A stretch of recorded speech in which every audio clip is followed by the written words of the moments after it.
இங்க ஒரு சின்ன பொண்ணு படிச்சிட்டு இருக்கா. பக்கத்திலே அவ வளர்க்குற நாய் உட்கார்ந்து இருக்கு. அப்ப அவளோட அப்பா அந்த பொண்ணு கிட்ட பேச வராரு. உடனே அவளோட படிப்பை டிஸ்டர்ப் பண்ண கூடாதுன்னு அவளோட அப்பாவே பக்கத்துல வர விடாம பாத்துக்குது. அந்த அளவுக்கு அந்த பொண்ணு கிட்ட பாசமா இருக்கு. ஸ்கூல் முடியற டைம் அந்த பொண்ணோட அம்மாவே மறந்து போனாலும் இது மறக்காம கூட்டிட்டு வரதுக்கு கிளம்பிடுது. இந்த அளவுக்கு பாசமா இருக்கிற இந்த நாயை இவளோட அப்பாவுக்கு ஆரம்பத்துல இருந்தே பிடிக்க மாட்டேங்குது. ஏன்னா கொஞ்ச வருஷத்துக்கு முன்னாடி இது ஒரு தெருநாயா சுத்திட்டு இருக்கு. அப்ப இந்த லேடி ரோட்ல போகும்போது பின்னாடி வந்து இடிச்சு அவளை கூப்பிடுது. திரும்பி பார்த்தா நிறைய பசங்க இந்த நாயை கல்லால் அடிக்கிறதுக்காக துரத்திட்டு இருக்கானுங்க.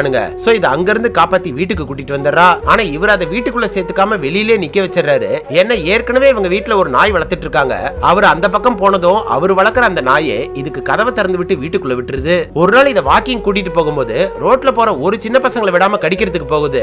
ஏன்னா இதுக்கு முன்னாடி ரோட்ல இருக்கிற பசங்க இதுகிட்ட நடந்துகிட்டது இதோட மனசுல ரொம்ப பதிஞ்சிருது. சோ சின்ன பசங்கனாலே இதுக்கு சுத்தமா பிடிக்க மாட்டேங்குது. அதை பார்த்ததும் இவங்க ரெண்டு பேருக்கும் கவலை வந்துருது. ஏன்னா இவளுக்கு இன்னும் கொஞ்ச நாள்ல குழந்தை பிறக்க போகுது.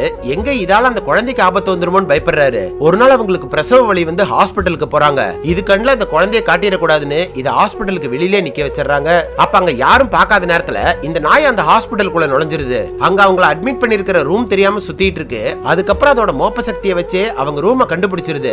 ஆரம்பத்துல அந்த குழந்தையை பார்த்து பயந்தாலும் போக போக அந்த குழந்தைக்கு ரொம்ப பாதுகாப்பா மாறிடுது. தூங்கும் போது கூட அவளுக்கு பக்கத்திலே தான் இருக்கு. சப்போஸ் காய்ச்சல் அடிச்சா கூட ஓடி வந்து அவங்க அப்பா அம்மாவை எழுப்பி அவளை பாத்துக்க வைக்குது. அப்படி இருக்க அந்த குழந்தை ஒரு நாள் பக்கத்துல இருக்கிற காட்டுக்குள்ள காணாம போயிடுது. அதை இந்த நாய் கண்டுபிடிச்சு அவளோட அப்பாவை கூட்டிட்டு வந்து அவளை காப்பாத்திருது. அப்ப அவர் அந்த குழந்தையை தூக்கிட்டு வரும்போது காட்டுக்குள்ள காட்டு மிருகத்துக்காக ஒரு டிராப் வச்சிருக்காங்க.